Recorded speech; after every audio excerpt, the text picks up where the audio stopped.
এই হোটেলে কালকে ছিলাম, বমডিলায়।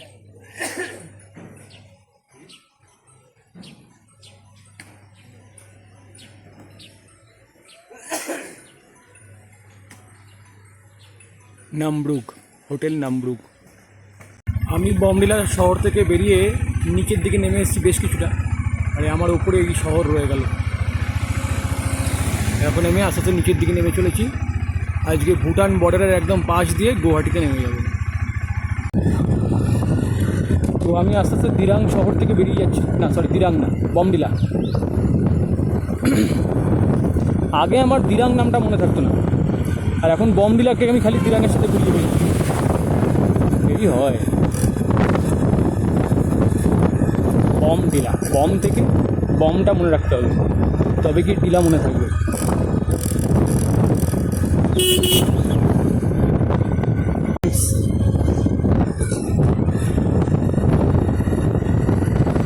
আজকে আমি ভুটান বর্ডারের একদম পাশ দিয়ে যাব।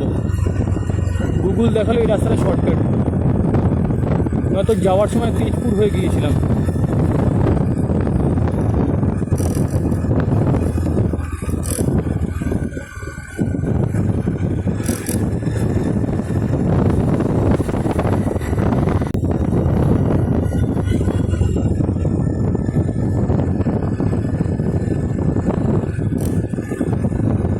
Life is a journey, complete it. বিয়ারও এত শব্দ পায় কোথা থেকে?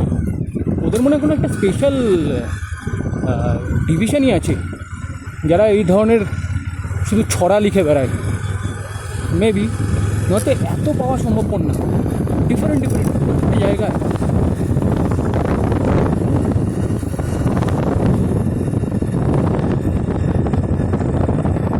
বমডিলা শহরটা বেশ কিছুটা পাহাড়ের ওপরে, মানে পাহাড়ের একদম টপে। যতক্ষণ শহর থেকে বেরিয়েছি শুধু নেমেই চলেছি নিচের দিকে কন্টিনিউয়াসলি, এবং র্যাপিড ওয়েতে নিচের দিকে আমার অল্টিটিউড লস হচ্ছে, মানে অল্টিটিউড থেকে আমি নিচে নেমে আসছি।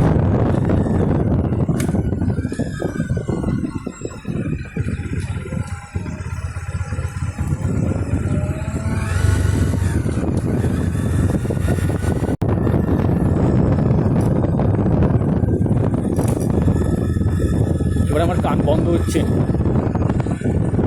ঠোক গিললে কানটা খুলে। কালকে সেলাপাস থেকে নেমে একেবারে অলমোস্ট কালা হয়ে গেছিলাম। একটুখানি জল খেয়ে ঠোক গিলেও কাজ হচ্ছিল না, আর তার মধ্যে গলা গেছিলো শুকিয়ে, ঠোক গিলতেও পারছিলাম না।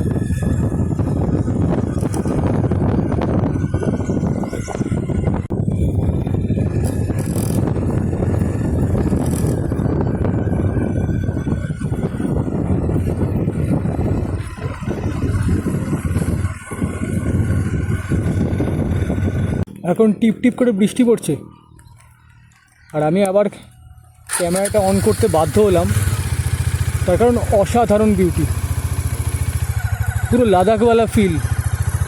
বিশাল বিশাল পাহাড় কেটে মাঝখান দিয়ে রাস্তা বানিয়েছে। অসাধারণ, অসাধারণ সুন্দর। এই জায়গাটা না রেকর্ড করলে অরুণাচলে আসাই ব্যর্থ হয়ে যাবে। আর আমি যাওয়ার সময় যে রাস্তা দিয়ে তাওয়াংয়ে গেছিলাম, এখন তো সেই রাস্তা দিয়ে ফিরছি না, অন্য রাস্তা দিয়ে ফিরছি। আমি ভাবছিলাম যে রাস্তাটা কেমন হবে, কেমন না হবে, এই দিক দিয়ে যাবো। লোকাল লোকে বললে ভালো ভালো রাস্তা যাও, তো সেই জন্য এলাম। এখন মনে মনে ভাবছি যে ভাগ্যিস আমি এই রাস্তাটাতে এসেছিলাম, নয়তো আমার এই সিনারি দেখা মিস হয়ে যেত। অসাধারণ।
আমি এখানটাতে রেনকোট পাওয়ার জন্য দাঁড়ালাম। রেনকোটটা পরে নিয়ে তারপরে এখান থেকে জার্নি শুরু করব।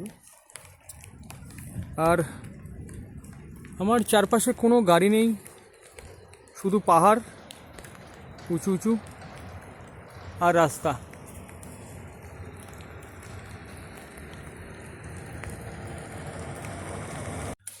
আমি এখন আছি অরুণাচলের বালামু বলে একটা জায়গা আছে, সেখান থেকে প্রায় 30-31 কিলোমিটার দূরে।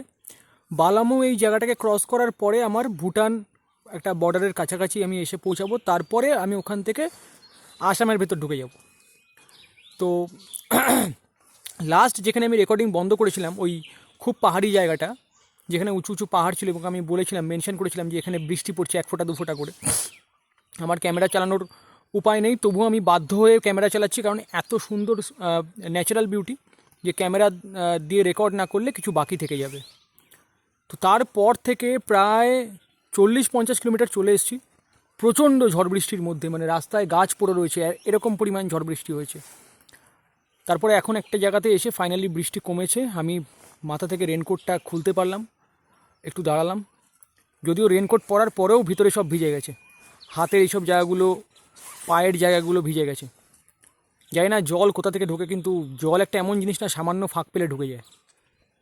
তো যাই হোক, এবার আমি এখান থেকে একটু ভিডিও রেকর্ডিং করব আগে রাস্তার, তারপরে দেখা যাক গুয়াহাটি গিয়ে কটার সময় পৌঁছাই। এখনও গুয়াহাটি প্রায় 200 কিলোমিটার না 160 কিলোমিটারের কাছাকাছি বাকি। তো দেখা যাক কতক্ষণে গিয়ে পৌঁছাই। আমি এখন যেখানটাতে দাঁড়িয়ে আছি সেই জায়গাটার ন্যাচারাল বিউটি এরকম, চারিদিকে সবুজ, এদিকে খাদ, গাছপালা ভরা, আর এই আমার বাইক ভিজে পুড়ে একসা। অরুণাচলের পাহাড়ে কিন্তু কলা গাছ হয়, এটা আশা করি কলা গাছ, যদি আমি খুব ভুল না চিনে থাকি। বাঙালির ছেলে কলা গাছ চিনব না, এটা হতেই পারে না। আর পাহাড়ে জায়গায় জায়গায় কলা গাছ হয়ে রয়েছে, কিন্তু কলা হতে দেখিনি, কলা বা মোচা কিছু দেখতে পাচ্ছি না, শুধু কলা গাছটাই।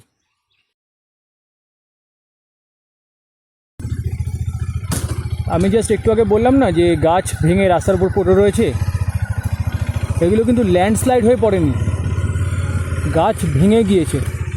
ওই যে ওখান থেকে ডালটা ভেঙে এসে এখানে পড়েছে, এত জোর ঝড় হয়েছে। মানে পাহাড়ে যে ঝড় হয় এই প্রথম দেখলাম, অরুণাচলের পাহাড়ে হয় বেসিক্যালি। প্রচণ্ড জোর হাওয়া দিচ্ছিল, আর তার সাথে বৃষ্টি। আর বৃষ্টি মানে ঠান্ডা জল, প্রচণ্ড ঠান্ডা জল জমি দেওয়ার মতো। সেগুলোকে ফেস করতে করতে এসছি প্রায় 40 কিলোমিটার মতো। এখন ফাইনালি ওয়েদারটা একটু ক্লিয়ার হয়েছে।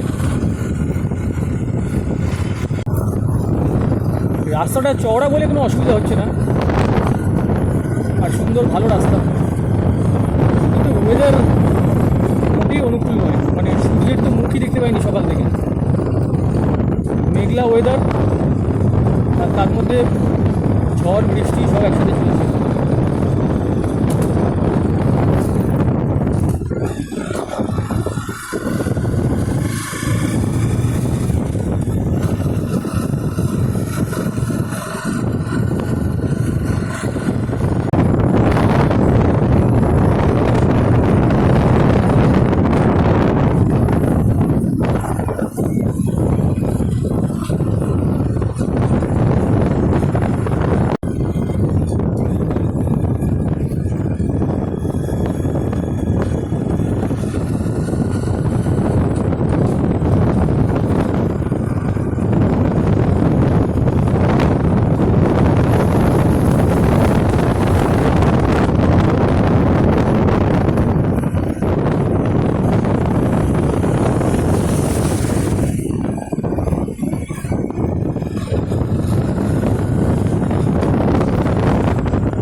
নৈসর্গিক দৃশ্য।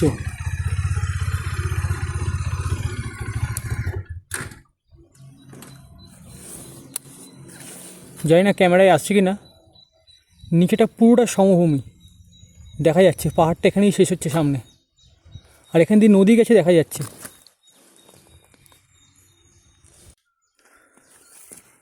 রেকর্ডিং না করলেই নয়।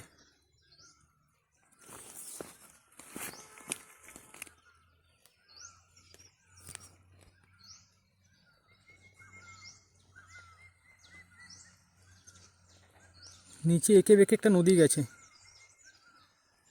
উপরে মেঘ সাদা সাদা।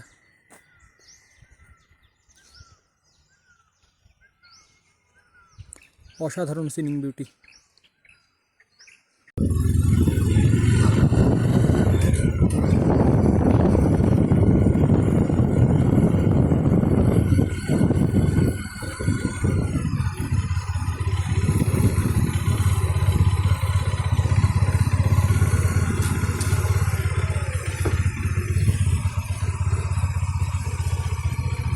অসাধারণ অসাধারণ।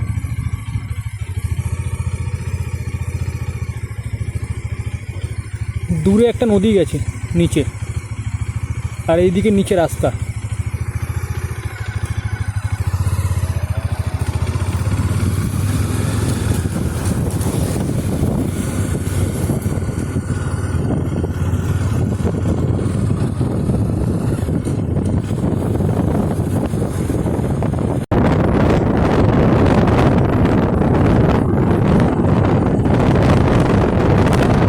সেফটি সেলস,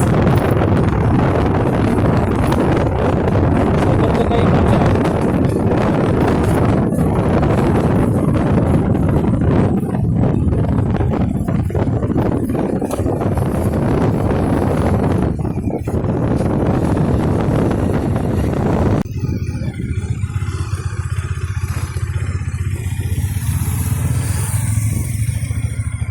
এই জায়গাটার কথাই বলছিলাম আগে।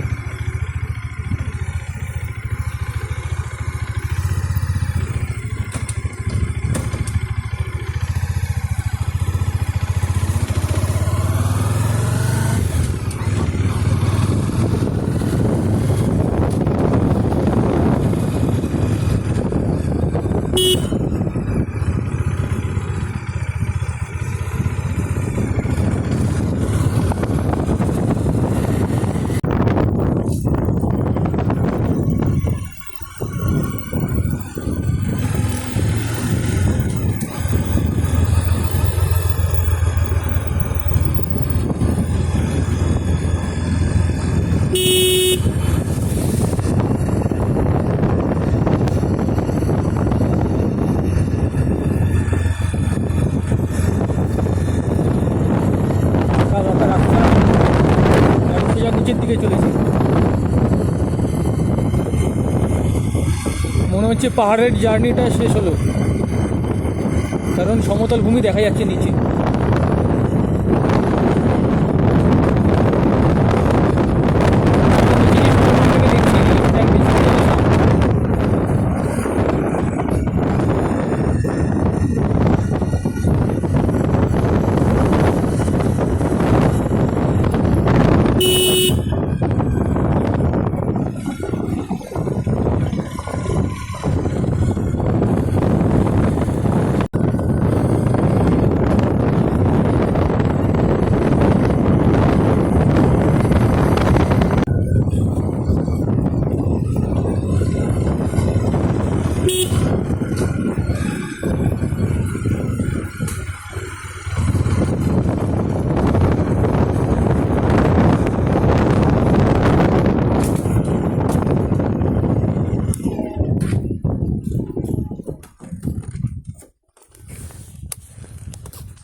ধান ক্ষেত, তার ওপাশে মেঘ, আর মেঘের পিছনে অরুণাচলের পাহাড়। আমি এখন পুরোপুরি সমভূমিতে নেমে পড়েছি, আর এই জায়গাটা আসামে।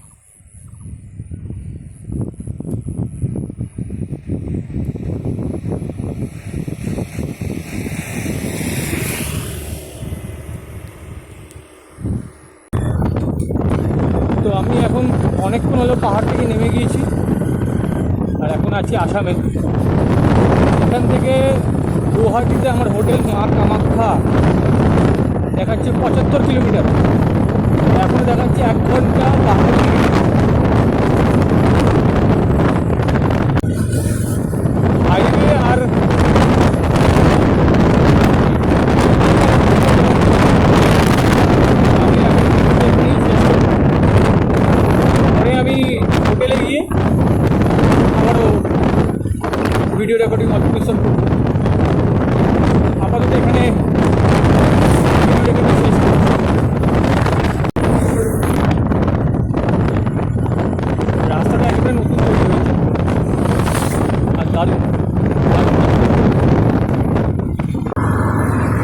ফাইনালি আমি গুয়াহাটি যাওয়ার হাইওয়ের উপরে চলে এসেছি।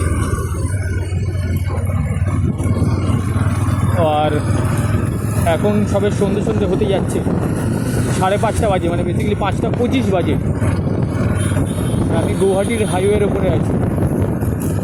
এখান থেকে দেখা যাচ্ছে আর 56 মিনিট, 30 কিলোমিটার আমার হোটেল।